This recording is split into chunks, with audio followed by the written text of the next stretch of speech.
I'm Austin from PopXCast, a pop culture podcast part of the GonnaGeek network, just like the show you're checking out now. Shows on the network are individually owned and opinions expressed may not reflect others. Find other awesome geeky shows at GonnaGeekNetwork.com.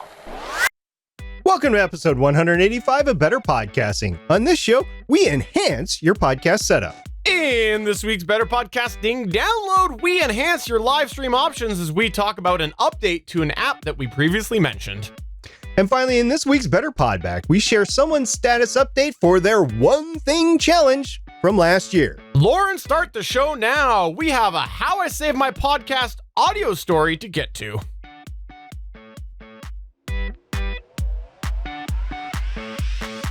Welcome to Better Podcasting, a show where we talk about podcast tips, tools, and best practices to help you succeed with your podcast. What makes us different? Well, just like you, we podcast purely out of the love and fun of it. Podcasting is our hobby, and we recognize that it's yours too. We always encourage your questions and feedback, and you can find all of our contact information at betterpodcasting.com. Here's your host for the show, Stephen Jondrew and Stargate Pioneer.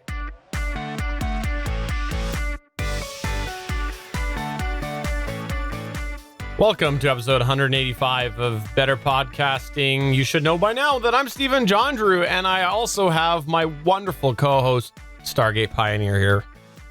Please call me SP Stephen, and it is wonderful to be back here on another week after our two-part arc on episode 0 and episode 1. If you want to hear all about that, go back to episode 183 and 184. In the meantime, we have a full show for you tonight. And we also have a great How I Saved My Podcast story. So, Stephen, let me frame this How I Saved My Podcast story, okay? Frame away.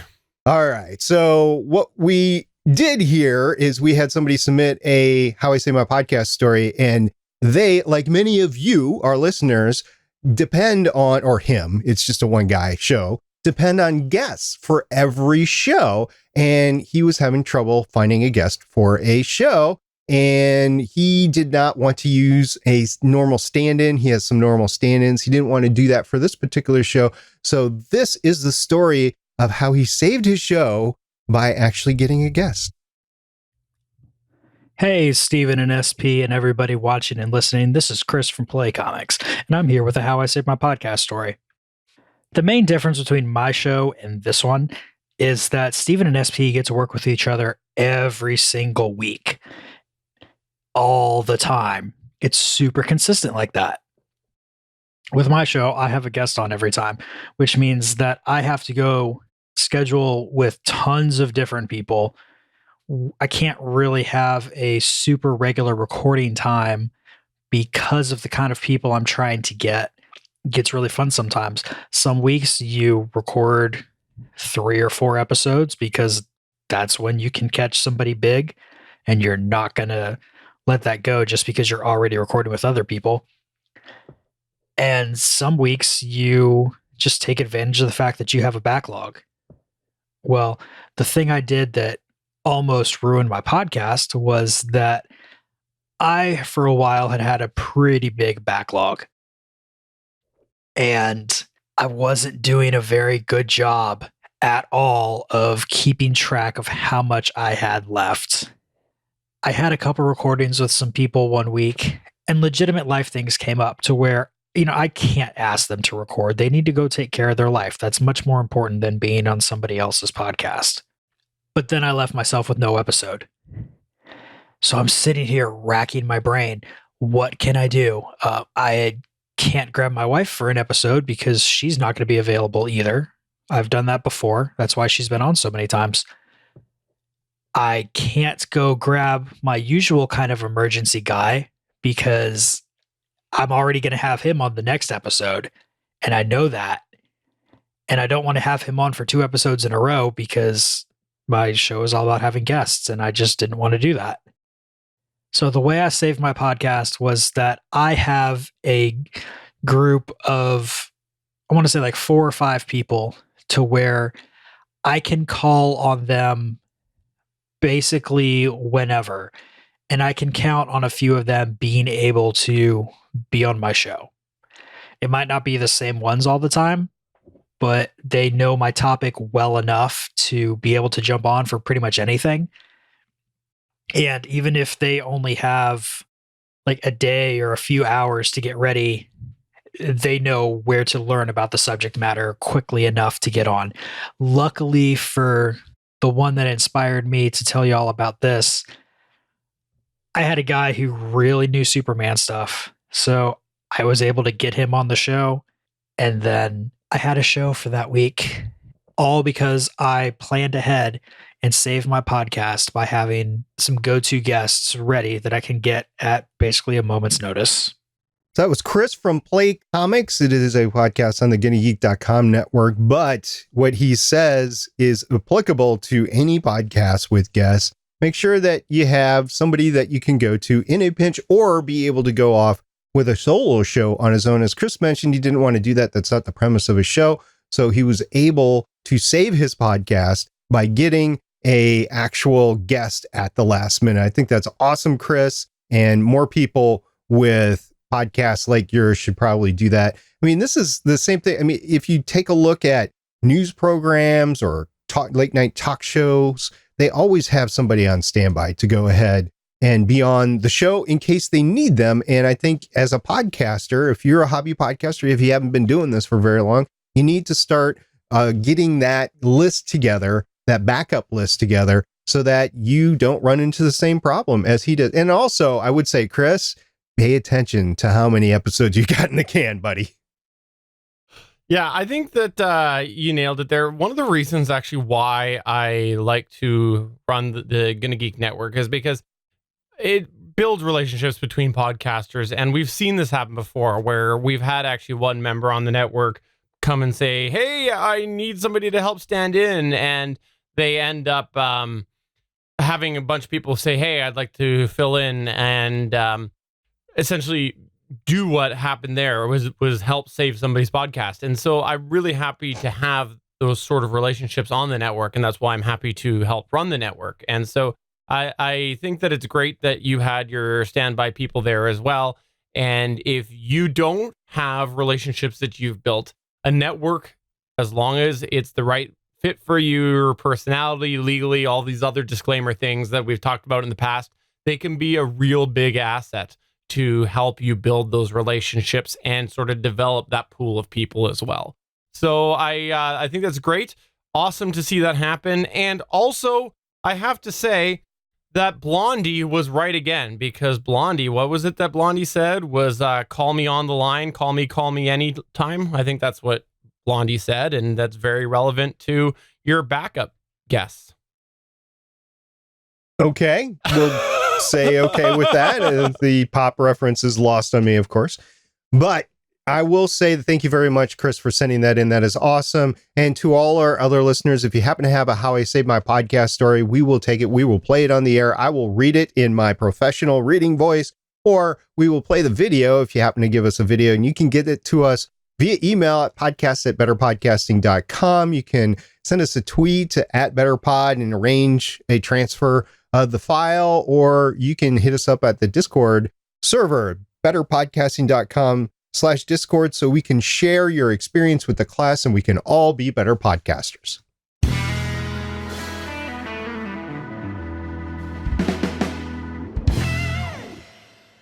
If you're a long-time listener to this show, you probably know that Stargate Pioneer and I have a bit of a habit of collecting gear. In fact, we end every year by talking about the gear that we've collected and purchases we made over the past year. We enjoy doing this for several reasons, and part of that is experience. Part of it's for our education so that we can talk about it on this show and with others, and some of it is just straight up for our amusement because we like to do things like that. However, we're also very, very clear with our belief that we believe that in order to do a quality podcast, you don't need excessive gear or hardware. We often say that all you really need to get started is an Audio-Technica AT2100, an ATR2100, or a Samson Q2U. Those are usually our go-to recommended starter microphones because they're easy, they sound pretty good, and they offer a few different features. But here's the thing, as podcasters sometimes get a little bit more comfortable with their podcast and their setup, they might find they have a desire to tweak their microphone and their setup otherwise, and essentially try to evolve their podcast further through the means of gear and buying gear. At least that's their belief. Now, if you do want to go down this upgrade path, you may have a gut instinct that you need to go out and buy yourself a new microphone. After all, your microphone's what you talk into. And if you've only, quote, only got, I'll make sure to throw that quote in there, an AT2005. Yes, I've heard people say that before. I disagree with the way that they phrase that, but that's what some people say. You might think, well, I need to get myself a new microphone and upgrade my podcast setup with other hardware as such in order to support the new microphone and outfit my studio quite different. Well, today we want to talk about how you don't necessarily need to go down that route in order to change things a little bit with your show. We want to talk about some ways that if you're having that hankering for a new podcast sound or evolve that podcast sound or change that or enhance that, how you can do this without buying new gear. The bulk of this is going to talk about the actual audio recording process because that's where we see a lot of people start off with. It's a lot of times when they're wanting to upgrade their gear, they start off because they want to do something with the actual audio recording process. So let's go ahead and kick it off there, SP. We're just going to start with your microphone. That's a great way to start. Stephen just gave a great lead in towards it. And what you can do for your microphone without necessarily having to upgrade it. So the first thing that we're going to talk about is equalization, aka EQ. Yeah, that's what we're talking about, the EQ or equalization. It's one of the things that often drives people towards wanting new microphone is they don't like the sound of their current microphone. Some people hear a certain sound on another microphone and think that's the only way to get a different sound. Well, the thing to remember is that all microphones have a certain way that they present different frequencies, which means that you may be able to get a similar sound by using the equalization to process your track. Now, while we believe that you will never match it perfectly, one microphone cannot just look and sound like another microphone.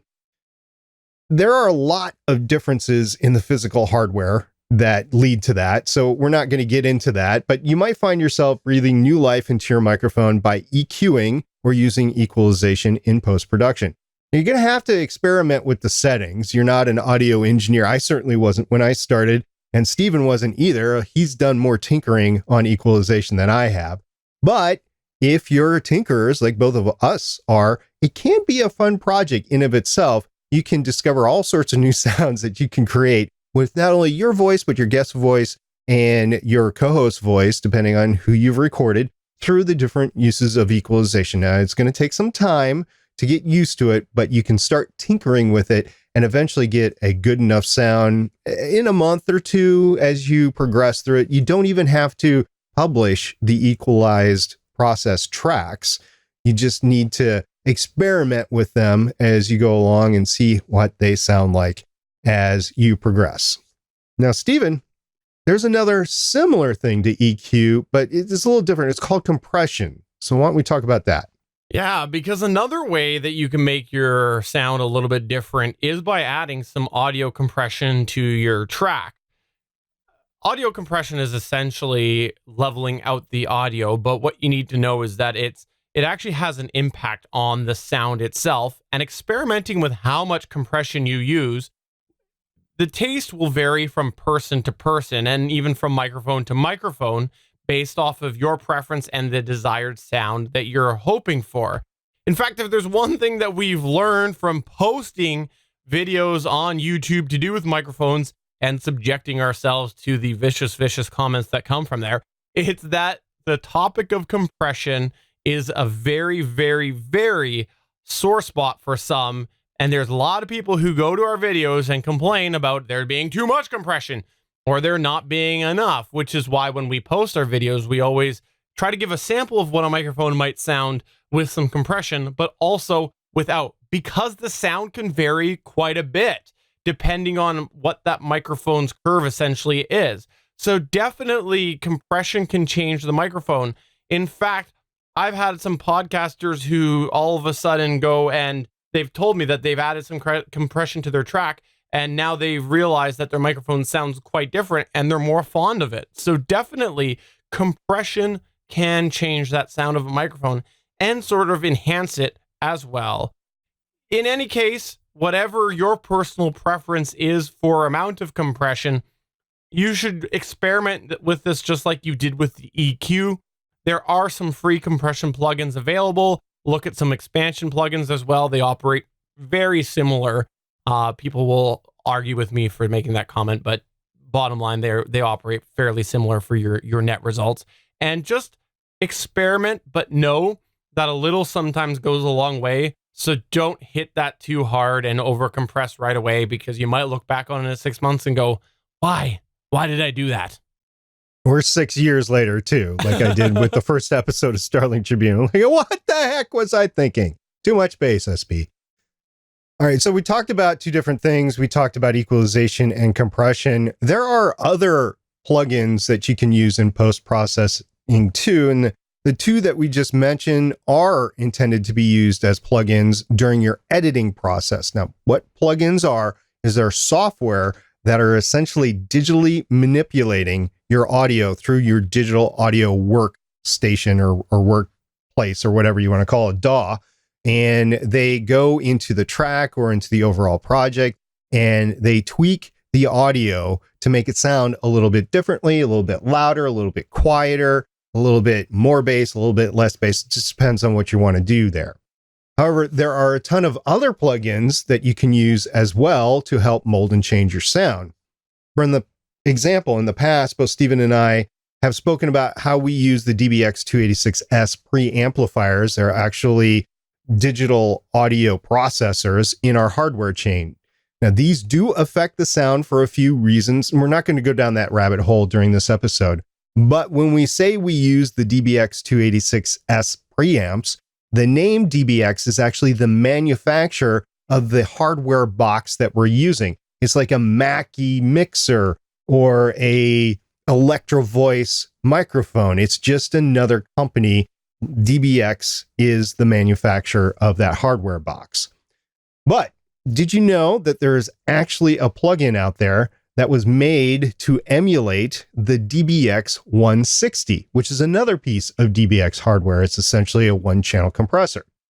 This is just an example on how there's a variety of different plugins that could help you move towards that achievement that you want without changing hardware, without expending a lot of money. Now, will some of these cost you money? Yes, absolutely they will.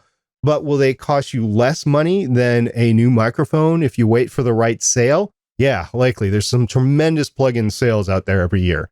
Are there free plugins like compressors and EQs that are available? Absolutely. You might want to try some, see if they give you the sound that you want, and then see if you want to implement them.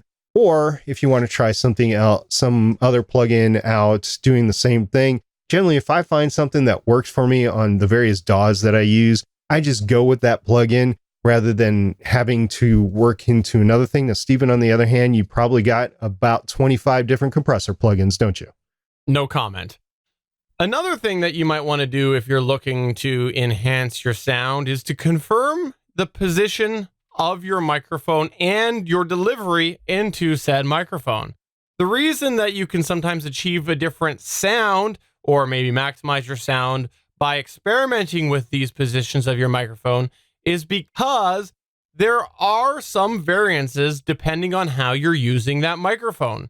There are definitely microphones like the RE320 where overall the position of yourself in relation to that microphone doesn't make much of a difference. And the reason why is because the RE320 is pretty good at minimizing what's called the proximity effect. The proximity effect is essentially the way that a microphone sounds differently depending on your proximity to said microphone. And for many, many microphones out there, there is definitely a proximity effect. If you're feeling that your voice is sounding a little bit too boomy, you might want to check if you're right up on close on it and back up a little bit.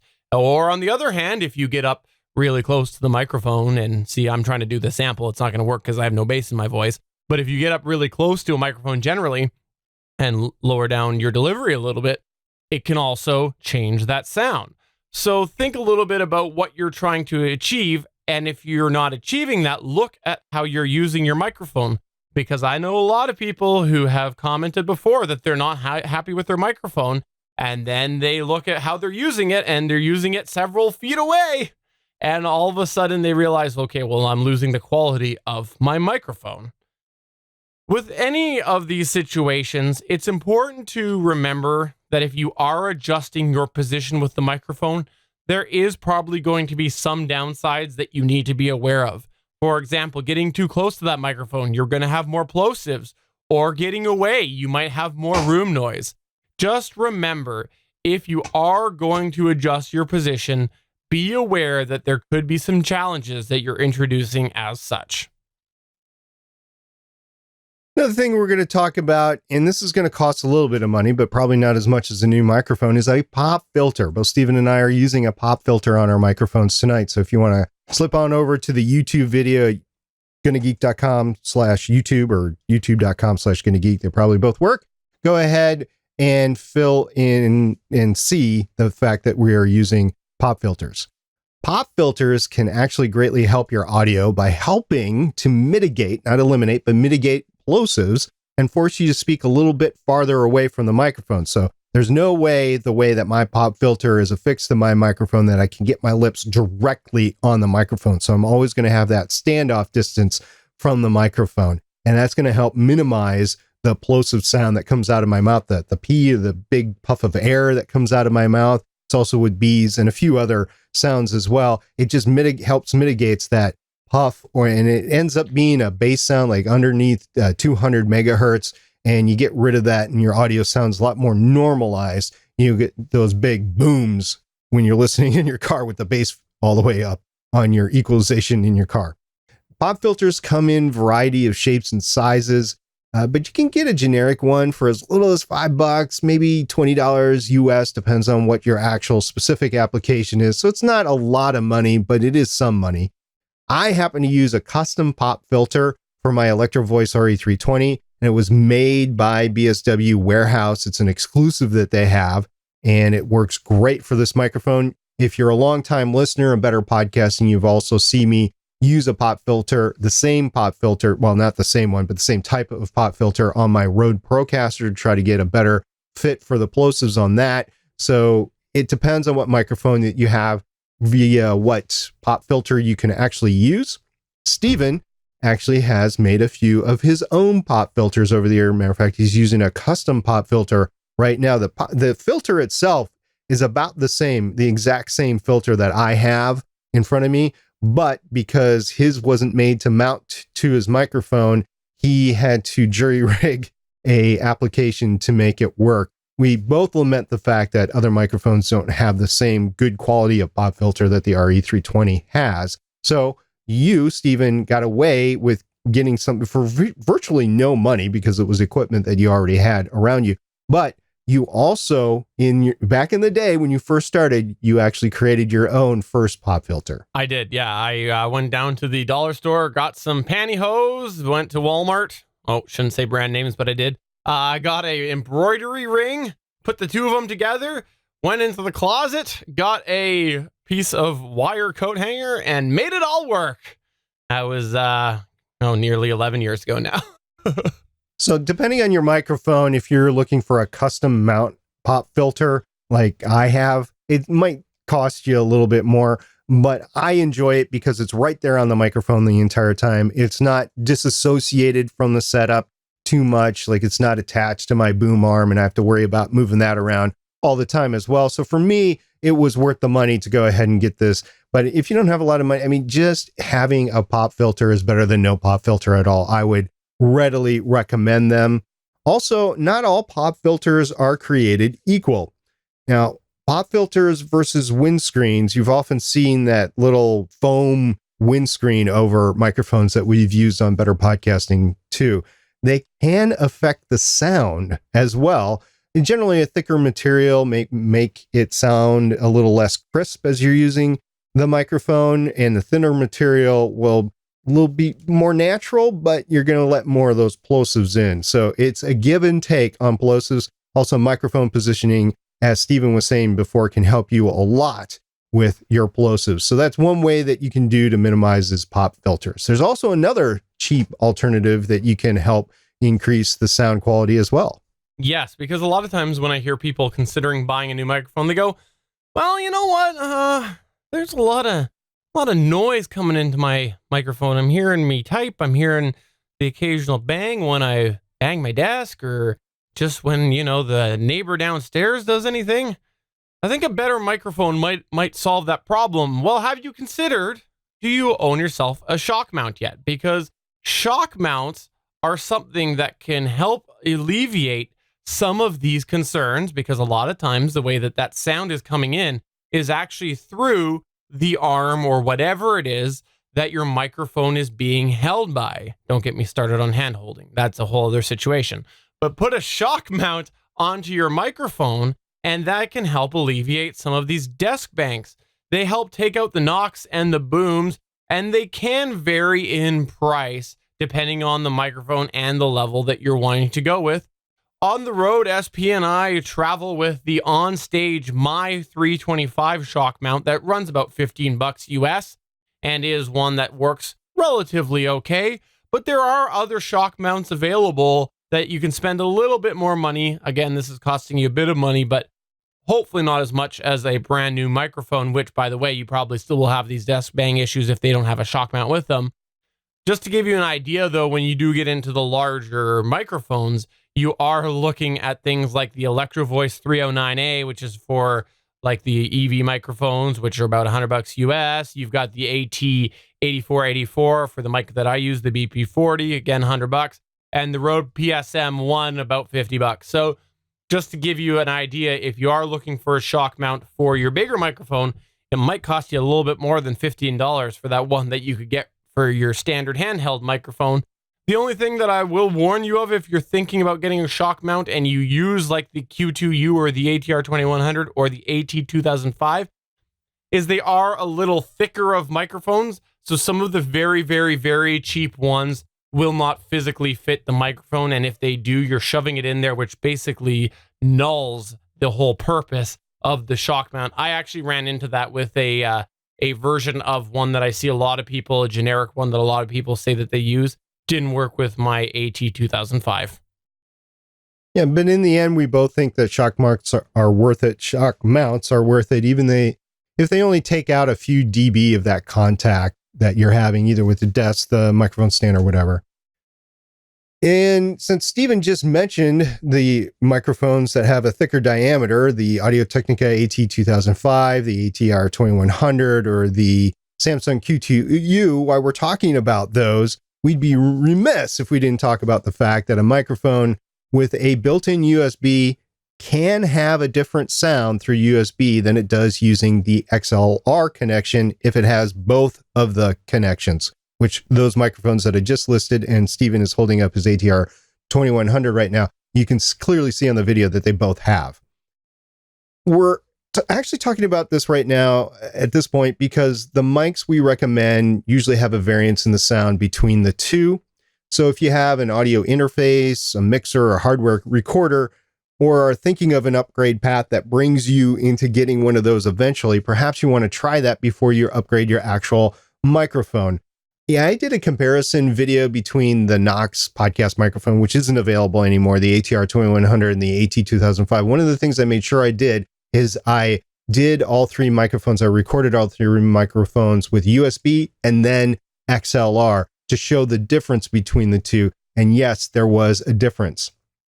And heck, if it's in the plan to get an audio interface or a hardware recorder later, you might as well start there versus getting another microphone, because if your current microphone actually supports XLR, it's going to be the upgrade path that you use anyway. It's a little bit more expensive to do that, but I think you'll find that the sound improvement from USB to XLR is going to be a lot better, and it's going to be worth it. So why don't you go ahead and do that? Another thing that we should mention, since we're talking about all of these ways that you can enhance your setup in order to make it a little bit better at minimal cost or at minimal inconvenience is inconveniencing yourself a little bit by suffering for your art. A lot of people do have a desire to switch their microphone just to help alleviate some changes that they think are going to happen, like noise rejection and, other things that they've got going on that they're not happy with in their microphone. And so they're like, well, let's go ahead and do an upgrade because I can see that this microphone has better off-axis noise rejection. Well, have you considered that if you got some noise coming in, why don't you just sweat a little bit? Like if you're not doing a video show, throw yourself in a blanket fort or in a closet or turn off your air conditioning unit or your heater, these sort of things, and it can save you a little bit of money, especially if you're doing your podcast in little sessions. Then you end up not suffering for too long of a time. Ultimately, the room noise can affect your sound, so you want to do whatever you can to help reduce it, even if you have a microphone that is doing a better job at rejecting that noise. It's still probably there somewhere. And before we get to our video section, yes, we have a video section. Well, how do you want to go ahead and wrap up this audio section here, SB? Well, let's just talk about the obvious thing here that's been woven through all of our points, but we definitely want to highlight it here. Be okay with not having to do everything in a live type situation or fashion. Yeah, a lot of time people think about buying gear because they want to be able to push a button or have a device that makes things happen right away, instantaneously recording them. However, if you're willing to do some things in software, you'll find it can save you money. A lot of money, actually. For example, not doing live audio bumpers, etc. I actually had to step up my entire setup in order to do live bumpers, and that cost me several $100s because I got a soundboard, I got a more enhanced mixer to do that. I mean, it was hundreds of dollars when I stepped up my production to basically do what we're doing here, a little bit simpler, but actually recording multiple tracks, playing bumps and stuff like that, it does cost a little bit of money. However, if you're willing to do some things in the software later, that can save you the money. And having this mindset can go a long way in helping you avoid buying gear. Remember, quote, I'll fix it in post, quote. Now, we kind of joke about that from time to time here on Better Podcasting, but that actually can happen and it can save you a lot of money. It's a little extra time in post, but you'll sound just the same in the end.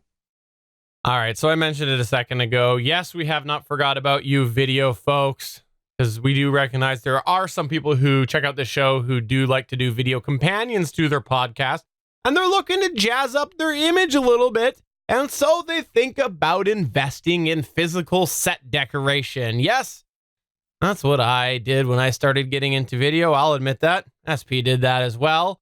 I literally built a 4-foot wide by 6-foot tall structure backdrop, if you haven't checked out the video show, in order to do this. And since then, I've invested in lights and a whole bunch of other things. And just to frame how crazy I am and how inconvenient this is, it, of course, took me several days to build and get it all together. And now that I've got it built, I always have to constantly be putting it away so I can use my office regularly and then wheel it on back for a show and then put it back away again when it's not podcast time. And so it takes up a good chunk of the room. It blocks the closet that's in here.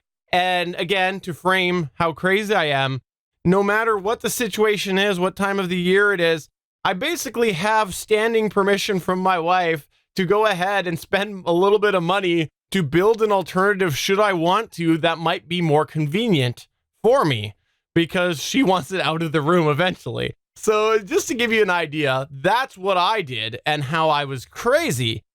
But you don't need to be crazy if you're thinking about doing that, because there are some other solutions that you might want to start with first, especially with some of the products that are now available. And one of these things that some people have used fairly effectively is a green screen. Yes, there are many, many video show users out there who use green screens, and quite honestly, it look very, very cheesy.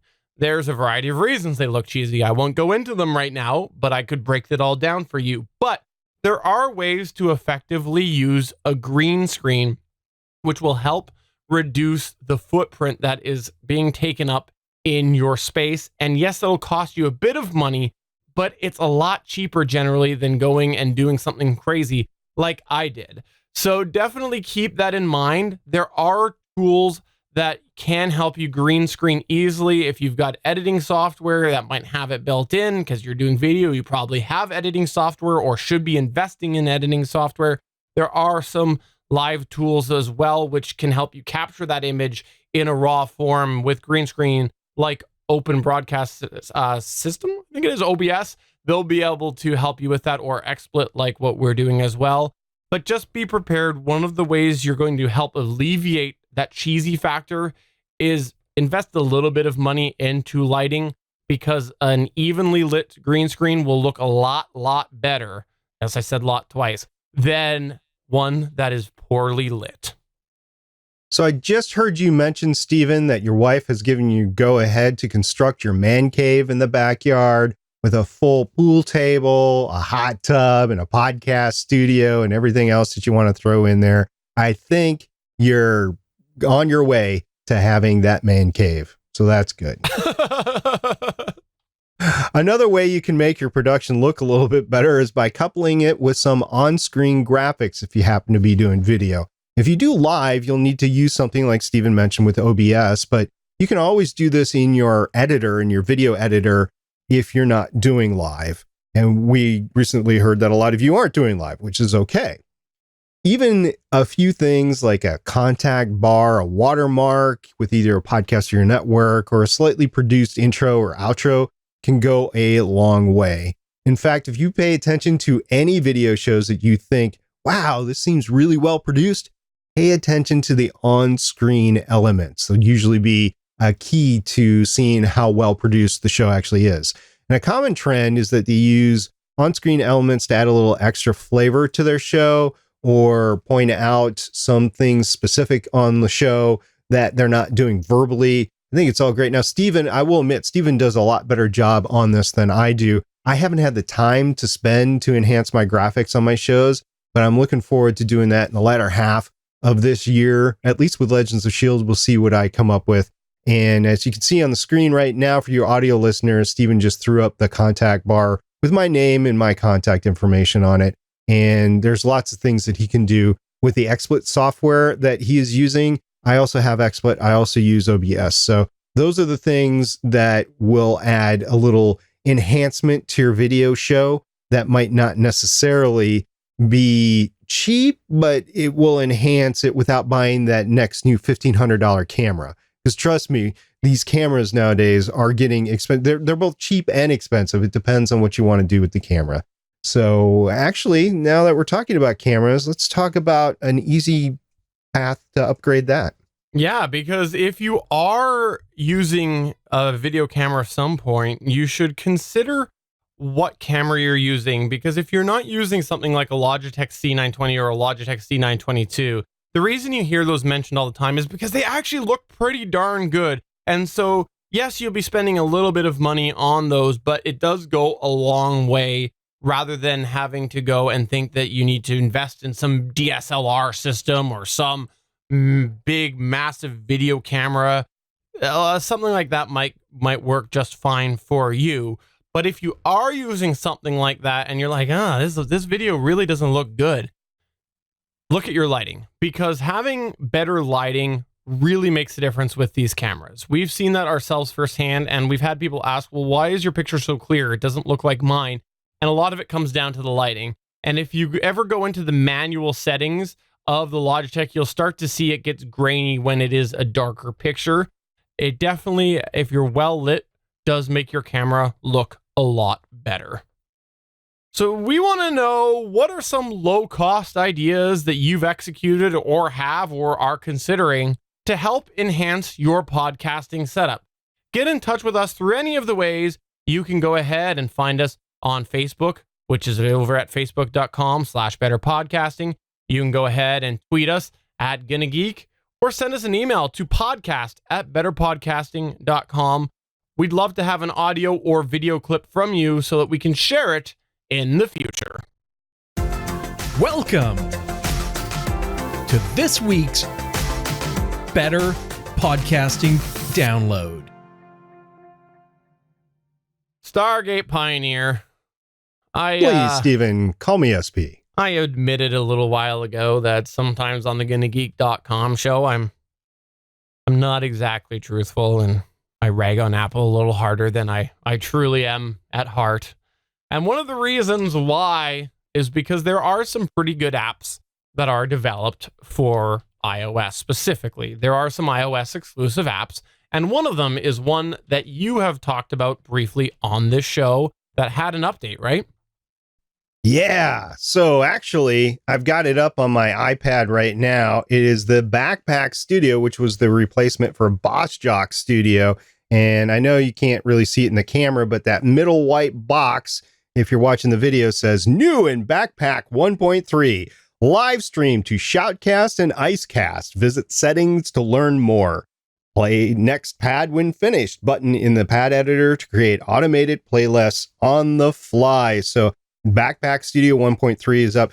The guys at Backpack Studio said that they were going to do some spiral developments with this app, and I'm so glad to see the next one come out of live streaming. I don't think I'm going to use it myself because I use Spreaker for my live streaming, but we're going to go into a little bit about what Backpack Studio sent out.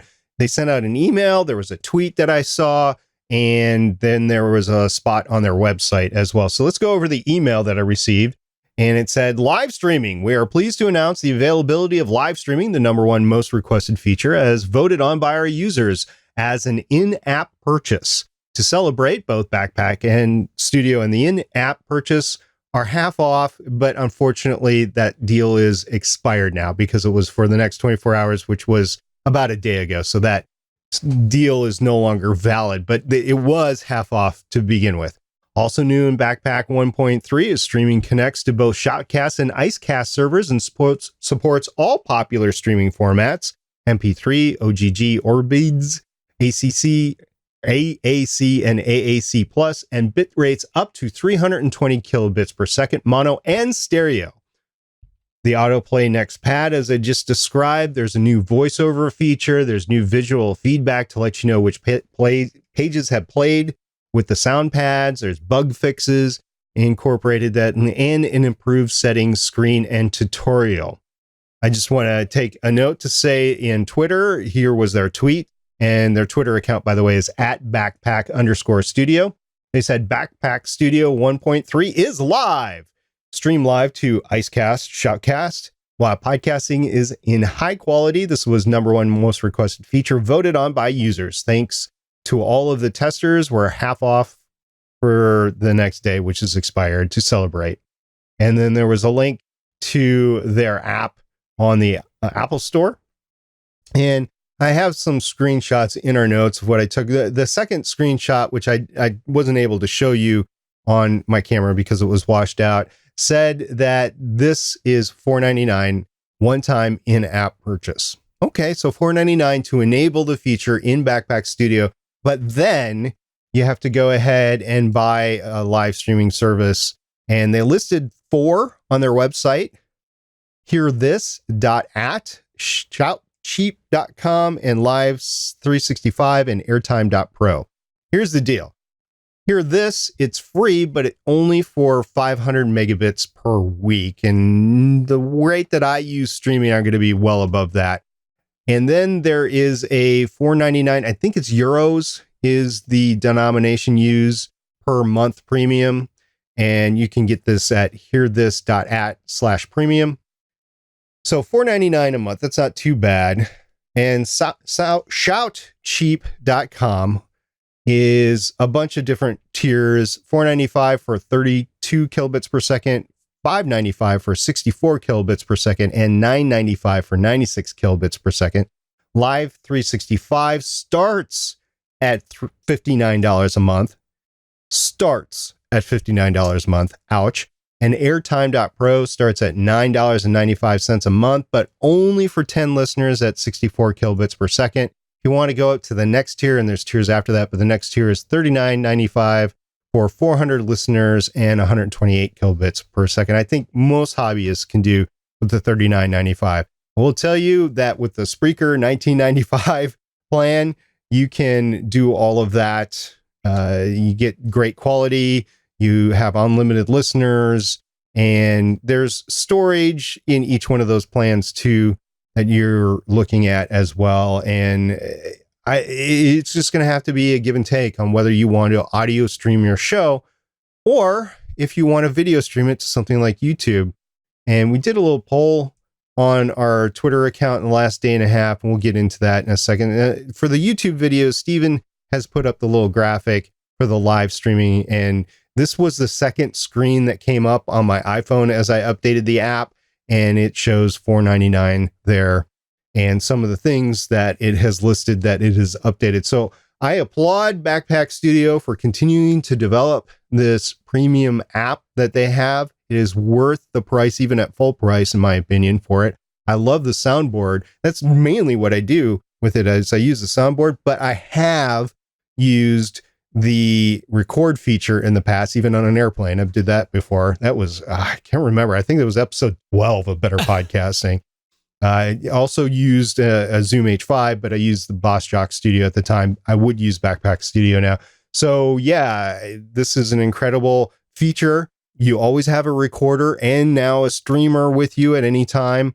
I do enjoy it, and I think it's worth the money. Steven, what do you think as a non-iOS user? You know what? I would absolutely buy this if it was available on Android, or if I even had an iOS device. One day I will scrape the money together to actually get the iPad that's not a Gen 1 into my household, because that's been on the to-buy list for a very, very long time. And at that point, I'll buy it, assuming that it works fine on the tablet, because I'm pretty sure it's compatible with all the iPads, right?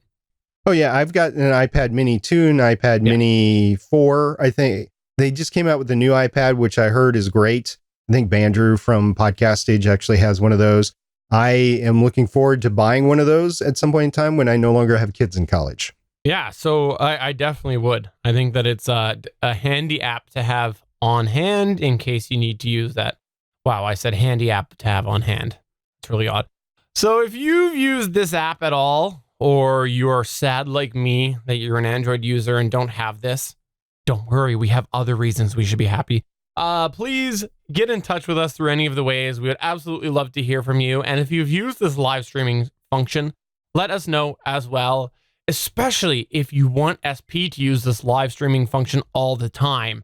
We want to hear him podcast 24/7 all the time because he's got the app. Might as well. You're going to hear a lot of snoring about a third of the time. That's okay. Okay.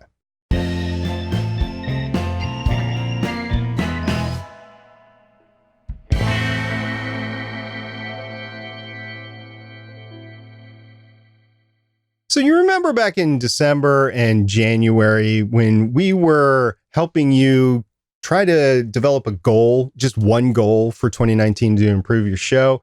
I wanted to say so a lot less, and Steven wanted to enunciate a little bit more. Those were two of the goals that we brought forward. And we asked other people what their goals were at the time. And then a couple months ago, we asked our listeners, how are you doing after the first quarter? It's almost halfway through the year, but we did get a few responses. We'll go over them over the next week or so here. And we got an email from Jonathan Bloom, and he said, I think I emailed about filler words and confidence. I have absolutely seen my confidence grow, and I'm using less filler words mostly. I still need to keep working on it, but I can already hear a difference in how I come across on podcasts. Thank you very much, Jonathan Bloom. Jonathan, thank you very much for sending that in. We appreciate it, and we are glad that we were able to help you modify your podcast and your speaking a little bit to get better behind the microphone. If you have a update about one of your goals that you set for 2019, please get in touch with us through any of the ways. We would absolutely love to hear a follow-up like Jonathan sent to us. We also ran a poll this past week on our Twitter. Stargate Pioneer ran it. I will definitely admit that. And he had said, when you record your hashtag podcast, do you A, live stream audio only? B, live stream video only? C, live stream audio and video? Or D, I do not live stream? Okay, these are really weird results. I'll go ahead and say it right now because we had taken up the back. We had 3% say they live stream video only. I think there was some misconception on option 2 and 3 with the live stream video only and the live stream audio and video. I think people were thinking, oh, you're showing video, but you're not showing any sound. Well, that's not the case. If you're live streaming video, obviously you're doing audio as well. I was talking about separate audio, like we were just talking about with the Backpack Studio app or the Spreaker app, where we're able just to do audio only. So there might have been some confusion there. However, I think overall the percentages play out something here. So yeah, live stream video only 3% of our listeners that responded within the past couple of days said they only do video. Which I will admit that I would never have selected that because I also would have interpreted it as no audio. That's why I thought it was weird. Yeah. And then we would choose would be live stream audio and video, because between my Spreaker and your video, that's what we do, or on Legends of S.H.I.E.L.D. or Starling Tribune, we do the same thing. So we'd be there too. 8% was the third option chosen with live stream audio only. And then 10% said live stream audio and video. But here's the thing. I didn't realize this. Most of our audience do not live stream. 79% said, I do not live stream. Now, we know a bunch of live streamers because we go to their shows, they come to our shows, that sort of thing. But in truth, podcasting is still podcasting, where you record offline and then you upload the show later, and then that is the show. It is time-delayed content. SP, I'm going to ask you to describe for the audio listener what I'm doing right now. So Steven right now is getting up and he's clapping. He's giving a round of applause. Because I go nuts with technical issues that are completely to do with live streaming. So I think that you are saving yourself tons of headache. I love live streaming. I really enjoy it. It tickles me in all the right spots because I really, really have a history in my life that has really steered me towards live streaming. Like, it goes way before I ever did podcasting. And I have to say that I enjoy it, but I don't recommend it because there are all sorts of issues that come with it. So again, I gave you a standing round of applause for saying no to live streaming. You are saving yourself hours and days of headaches. So kudos to you for that. Kudos indeed, indeed, indeed. We also had a note from Joshua Liston on Discord, and he said, in the latest Better Podcasting release, the guys mentioned me returning to Audition from Audacity for post-production.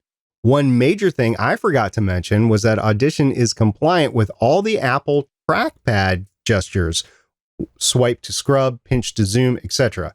And Audacity for the Mac is not, which once you're used to interacting with an audio file that way, it's really annoying to not have access to those gestures anymore. And that's something that we did not consider when we were responding to him. However, it makes a heck of a lot of sense. We did say Audacity is a much more bare bones. I listened to the episode. It's much more bare bones audio editor than anything else out there right now. It is free, so that's why a lot of people use it, but other DAWs might be better. And now, of course, Audition is what, $30 a month right now? I forget what the Canadian version is. I think it's $30 a month American, so it's a lot of money. It is, most definitely. And let's give Josh Liston the final discussion of the night as well, because he had another piece of feedback that we thought was really relevant to people here listening to the show. And he was talking about the headphones, the Sony MDR7506s, which, by the way, SP does own a pair and did use to edit for a very long time.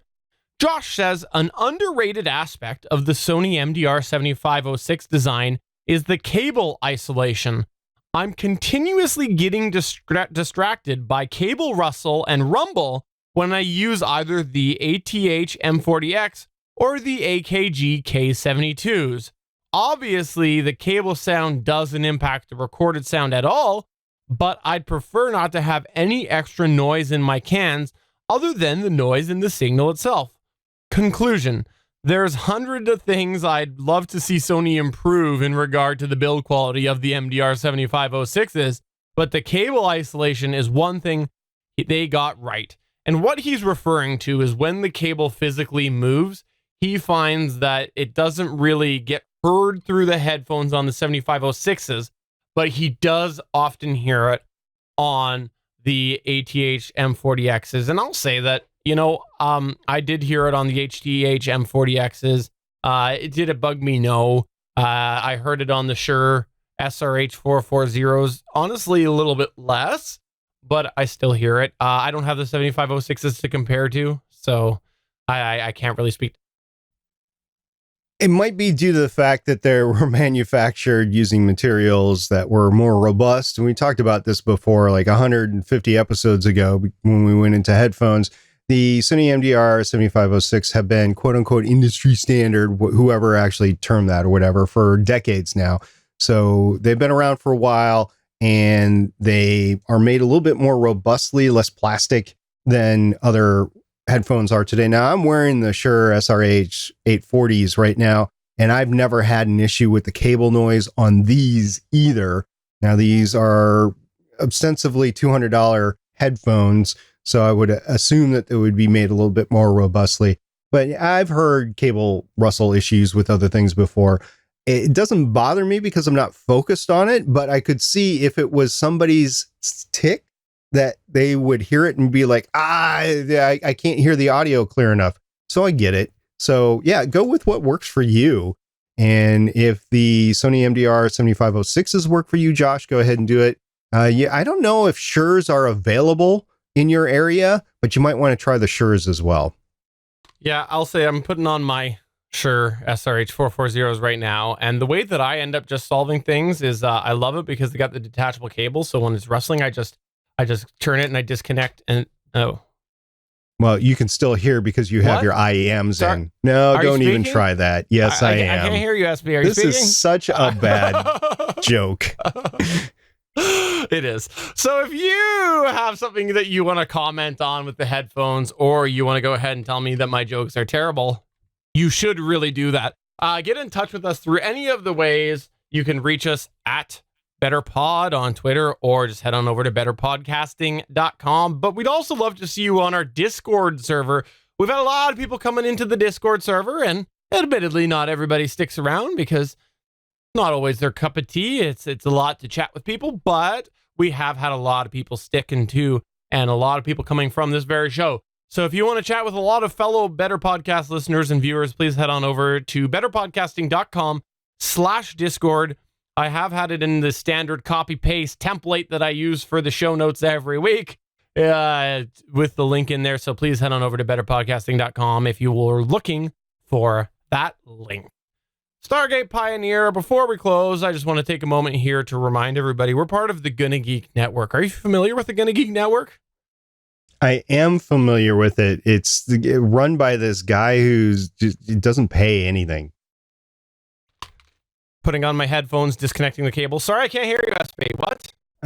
Well, that's good because you're not the best network owner anyway. But the GonnaGeek.com network is a fun place to be for hobbyists that want to combine together like-minded people to promote each other's shows and to really, as Chris said at the beginning of the episode, sometimes you can dip into the talent pool and help you out with an episode or so. I don't think that's what Chris did, but he could have done that. He could have posted on the Discord server or any of the private network chats and said, "Hey, look, I'm looking for a guest. What do you got?"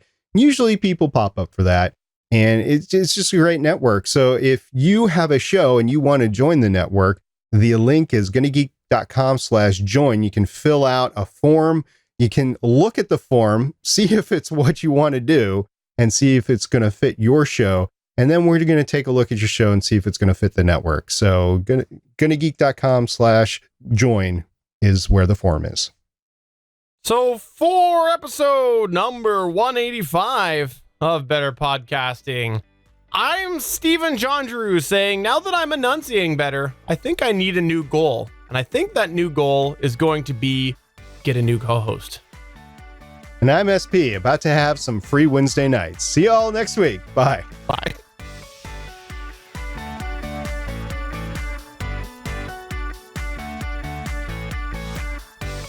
Thank you for listening to another episode of Better Podcasting.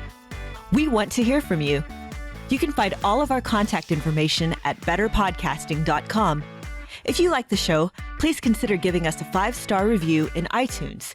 We encourage you to check out all of the other geeky podcasts available at GonnaGeekNetwork.com. This has been a GonnaGeek production.